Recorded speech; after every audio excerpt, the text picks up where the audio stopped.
La leggenda di Spartaco, il gladiatore che sfidò Roma. Immagina per un momento l'immenso impero di Roma al suo apice, pieno di potere, ricchezza e orgoglio. Nessuno osa sfidarlo, nessuno osa metterlo in discussione, ma nell'oscurità di una prigione, lontano dalla grandiosità della città imperiale, un uomo con un fuoco inestinguibile nelle sue viscere forgerà il suo destino. Quest'uomo è Spartaco, un gladiatore la cui esistenza ha cambiato per sempre la storia di Roma e con essa il concetto stesso di lotta per la libertà. Ma chi era davvero Spartaco? Cosa lo rendeva così diverso dagli altri uomini che anche loro soffrivano sotto il giogo romano? Perché il suo nome risuona ancora oggi. Spartaco non era solo un guerriero, né un altro schiavo. Era un leader, un uomo capace di guardare oltre la propria vita, capace di trasformare l'oppressione in una rivoluzione. Oggi scopriremo come un uomo che iniziò come schiavo finì per affrontare l'impero romano stesso e come la sua lotta riecheggia attraverso i secoli. Prima di immergersi in una delle storie più sorprendenti dell'antica Roma, ti invito a iscriverti a questo canale e attivare le notifiche. Solo così potrai unirti a noi in altre storie sui grandi eroi, le ribellioni che hanno cambiato il mondo e le lezioni che possiamo imparare dal passato. Se sei pronto a scoprire come un uomo ha cambiato il destino di un impero, resta con noi fino alla fine. Ti garantisco che questa storia ti farà vedere la storia di Roma in modo completamente diverso. L'inizio di tutto. Spartaco nacque in Tracia, in una regione che oggi fa parte dei territori di Bulgaria, Grecia e Turchia. Fin da giovane fu testimone delle ingiustizie che affliggevano la sua terra natale. Non era un uomo comune, ma un guerriero, uno dei tanti che, nonostante vivesse in un mondo pieno di violenza e povertà, sognava ancora qualcosa di più grande della semplice sopravvivenza. Tuttavia, fu sul campo di battaglia, sotto lo stendardo dell'impero romano, che Spartaco trovò il suo destino.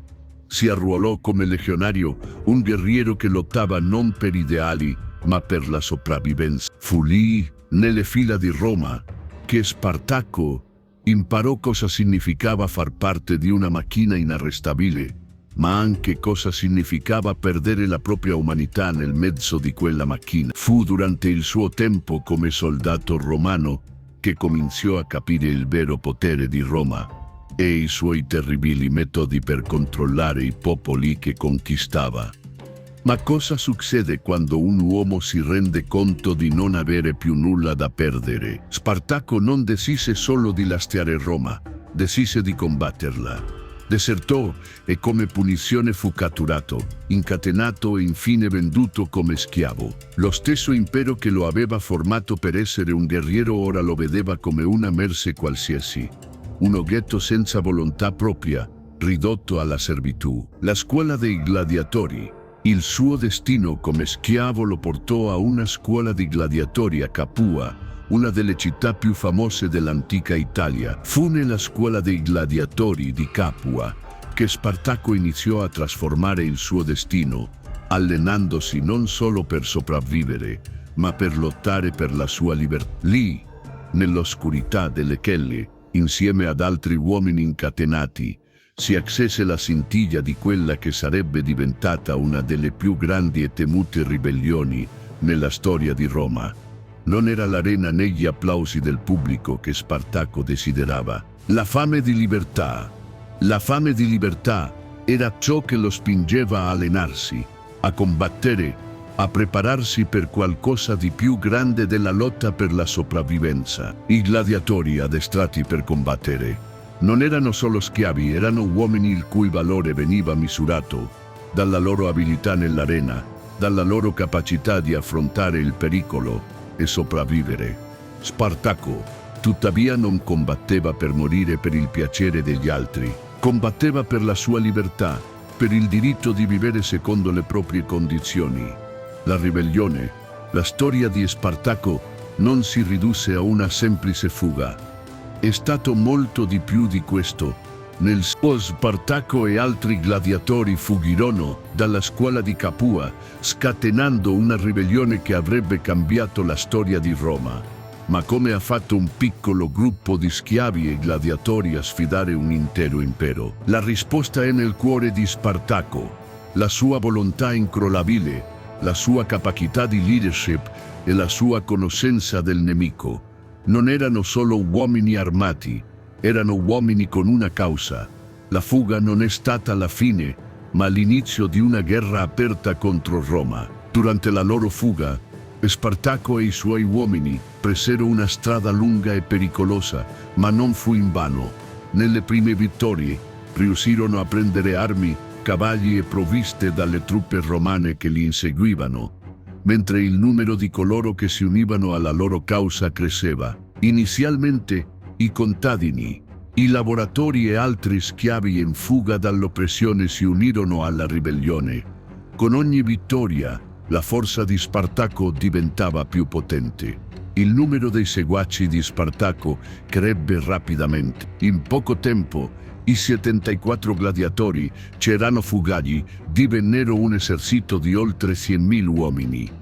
Tra di loro non c'erano solo gladiatori, ma anche guerrieri, contadini, ex soldati romani e uomini di varie regioni dell'impero che, stanchi dell'oppressione, si unirono alla lotta. All'inizio, Roma non si rese conto dell'entità di ciò che stava accadendo, credendo che fosse solo una piccola insurrezione che sarebbe stata presto schiacciata. Roma si sbagliava. Spartacco, con la sua abilità e astuzia, confise i romani ancora e ancora, utilizzando tattiche di guerriglia che rendevano impossibile catturarlo. Mentre Roma inviava legioni intere per distruggerlo, Spartacco e il suo esercito si spostavano rapidamente, colpendo dove meno se lo aspettavano, scomparendo prima che il nemico potesse rispondere. La disobbedienza romana, con ogni vittoria, la leggenda di Spartacco si diffuse oltre l'Italia. Il suo esercito non era composto solo da uomini che lottavano per la libertà, ma anche da coloro che credevano che il sogno della giustizia non fosse solo un'utopia. Ma, come ogni grande ribellione, il prezzo della libertà è sempre alto. Roma non sarebbe rimasta a guardare questa minaccia. Nel Senato, le notizie delle vittorie di Spartacco causarono allarme. L'impero cominciò a temere, e con ragione. La minaccia non era più solo di pochi schiavi, era un esercito reale, armato e addestrato, che era riuscito a umiliare le migliori truppe di Roma. Ma l'arroganza romana non permise loro di vedere ciò che stava accadendo. Pensavano che Spartacco fosse solo una minaccia momentanea e sottovalutarono l'entità della sua ribellione. Roma commise un errore grave, perché, come in molte grandi storie di ribellione, non era il numero di uomini a determinare il risultato, ma la determinazione, l'unità e la visione di un leader. Spartacco aveva una missione chiara: non solo combattere, ma vincere, non solo scappare, ma conquistare. E la storia della sua lotta si stava scrivendo con ogni battaglia vinta. La sfida finale, ciò che seguì, fu una guerra implacabile, uno scontro tra l'oppressione e il desiderio irrefrenabile di libertà. Spartacco, con i suoi uomini, continuò a dimostrare che le forze di Roma, sebbene potenti, non erano invincibili, ma il tempo e la strategia erano i suoi nemici più grandi. Nonostante le vittorie, Spartacco sapeva che le sue forze non avrebbero potuto resistere ancora a lungo di fronte al potere militare di Roma. Era un uomo contro un impero. Roma non era più un impero distante, una struttura oppressiva che era così lontana dai sogni di libertà di Spartacco. Ora Roma era il suo nemico immediato, il suo obiettivo finale. L'impero che aveva creato una macchina da guerra invincibile, o almeno così pensavano.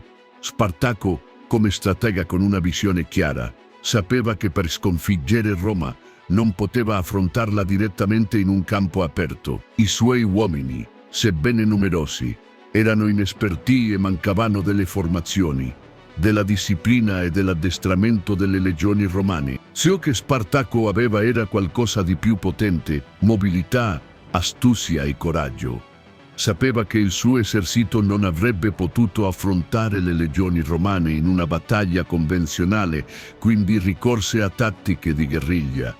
Attaccare e sparire, invece di lanciarsi in un confronto diretto. Spartaco sceglieva di sorprendere i suoi nemici, attaccando nel momento giusto, quando le forze romane non se lo aspettavano, e poi sparire rapidamente nella vastità della campagna italiana. La natura della sua lotta non era solo fisica, era anche psicologica. Il genio di Spartaco stava nel modo in cui manipolava la guerra stessa. I romani si trovarono di fronte a un nemico che non riuscivano a tracciare, un nemico che capiva le proprie debolezze e le sfruttava senza pietà. Ad ogni vittoria, il piccolo esercito ribelle guadagnava più seguaci, schiavi, contadini, uomini che una volta avevano vissuto sotto il giogo di Roma, ma che ora sognavano la stessa libertà che Spartaco aveva svegliato nei loro cuori. Il sogno di un mondo libero dall'oppressione era qualcosa di più grande di qualsiasi vittoria. E loro combattevano non solo per sopravvivere, ma per un futuro in cui la giustizia fosse la regola e non l'eccezione. Ma mentre il suo esercito si espandeva, Roma rimaneva una macchina da guerra implacabile.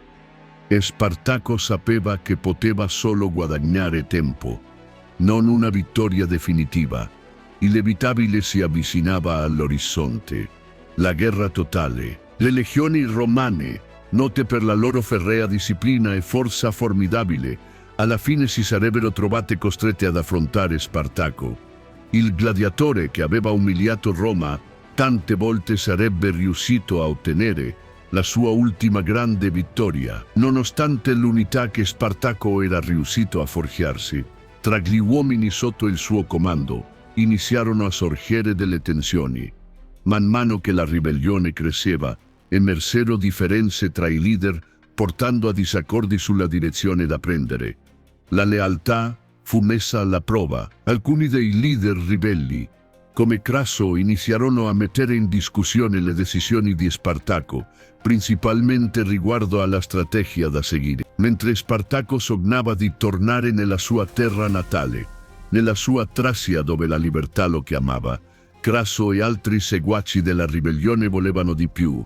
Volevano una vittoria totale, una guerra che non si limitasse a fuggire da Roma, ma che sfidasse direttamente l'impero. Le tensioni raggiunsero un punto critico. La ribellione di Spartaco non era più solo una lotta per la libertà, era diventata una lotta interna tra quelli che desideravano fuggire e quelli che pensavano di poter distruggere il potere di Roma per sempre. Questa discrepanza negli obiettivi e nelle strategie divise i ribelli, e l'esercito di Spartaco si frazionò. Nel frattempo, Roma non riposava. Nel Senato romano, i leader non riuscivano a capire come un gruppo di schiavi e gladiatori, uomini che dovevano essere i più deboli, potessero sfidare l'impero in questo modo. La notizia delle vittorie di Spartaco si diffondeva e la paura si impadroniva della capitale. Gli aristocratici, sentendosi minacciati, chiesero un'azione decisiva. Roma non poteva permettere che il suo potere fosse messo in discussione da una ribellione di schiavi. Il Senato inviò legioni dopo legioni, e anche se le vittorie di Spartaco furono rapide e decisive all'inizio, il prezzo di ogni vittoria cominciò ad accumularsi. I suoi uomini non erano più gli stessi, il morale iniziò a calare, e con esso l'unità che era stata la forza dietro il suo successo cominciò a sgretolarsi. Il colpo di grazia. Roma non avrebbe commesso lo stesso errore di sottovalutarlo di nuovo. Per questa nuova fase del conflitto, il Senato romano si rivolse a un uomo che avrebbe cambiato il corso della guerra. Marco Licinio Crasso, un comandante esperto e ricco, fu designato per porre fine alla ribellione. Crasso non era solo un militare esperto, ma un uomo che capiva che Roma non poteva permettersi di perdere contro un gladiatore. Crasso radunò una forza impressionante di oltre 60.000 uomini, ben addestrati e pronti a schiacciare la ribellione. A questa forza d'urto si unì il consol Pompeo, che dopo essere stato lontano dalla lotta, decise di intervenire per assicurarsi la vittoria definitiva. Spartaco, che aveva condotto il suo esercito fino ai piedi delle Alpi, si trovava intrappolato a un bivio. Nonostante le tensioni interne, sapeva che il suo destino sarebbe stato deciso in questo ultimo contro. Nonostante le sue vittorie, la ribellione di Spartaco non poteva continuare all'infinito. La battaglia finale era ormai alle porte. L'ultima battaglia e Spartaco e i suoi uomini si trovarono faccia a faccia con le forze romane in una battaglia decisiva. Sapeva che, sebbene il suo esercito fosse grande, non avrebbe potuto affrontare le legioni romane in campo aperto. Ma ciò che non poteva prevedere era la furia che le truppe romane avrebbero scatenato quel pomeriggio. La battaglia finale tra Spartaco e le forze romane fu uno contro decisivo. Spartaco combatté fino all'ultimo respiro, affrontando i soldati romani con la ferocia di un uomo che non aveva nulla da perdere. Ma il numero dei nemici fu troppo alto e la forza di Roma si rivelò ancora una volta invincibile. I gladiatori e gli schiavi che lo accompagnavano morirono nella lotta e Spartaco, ferito, alla fine cade sul campo di battaglia. La sua morte segnò la fine della ribellione, ma la storia non finisse lì. Cheioce Roma non capì che sebbene Spartaco fosse caduto, il suo nome sarebbe vissuto per sempre. Roma schiacciò la ribellione, ma Spartaco divenne un simbolo, una leggenda, un nome che avrebbe continuato a ispirare generazioni di uomini che lottano per la giustizia, la libertà e l'uguaglianza. L'eredità di Spartaco. Nel corso della storia, Spartaco è stato visto in molti modi, come un eroe, come un leader rivoluzionario, come un uomo che ha lottato per la dignità umana. Ma è anche vero che i suoi uomini commisero crimini. La ribellione fu feroce e Spartaco, sebbene lottasse per la libertà, si trovò anche intrappolato nella violenza che aveva lui stesso scatenato. Spartaco ha lasciato un'eredità duratura, ricordandosi che la lotta per la libertà è una sfida costante. Ci saranno sempre sacrifici, ci saranno sempre ostacoli, ma coloro che osano sfidare l'oppressione hanno il potere di cambiare il mondo. Spartaco ha dimostrato che anche nelle circostanze avverse, un leader può ispirare un cambiamento significativo. Cosa possiamo imparare da Spartaco in un mondo pieno di ingiustizie? Forse la vera lezione è che, sebbene il prezzo della lotta per la libertà sia alto, la dignità umana non deve mai essere negoziata. Spartaco non cercò mai fama o gloria. Il suo unico desiderio era tornare a casa, ma la sua lotta per la libertà trascese tutto ciò, rendendolo una figura senza tempo. Un'eredità imperitura oggi, e Spartaco rimane un simbolo di resistenza. Si ricorda che il cammino verso la libertà è arduo, che la lotta per la giustizia è costante e che sebbene l'impero più grande del mondo possa sembrare invincibile, lo spirito umano è indomabile. Spartaco non ha combattuto solo per la sua libertà, ha combattuto per un futuro in cui tutti possiamo essere liberi. Se questa storia ti ha toccato, commenta qui sotto cosa pensi di Spartaco e della sua eredità. Cosa pensi della sua lotta e della sua visione? E se ti ha ispirato, non dimenticare di mettere mi piace e condividere questo video con i tuoi amici. Iscriviti per altre storie che sfidano il potere e la storia.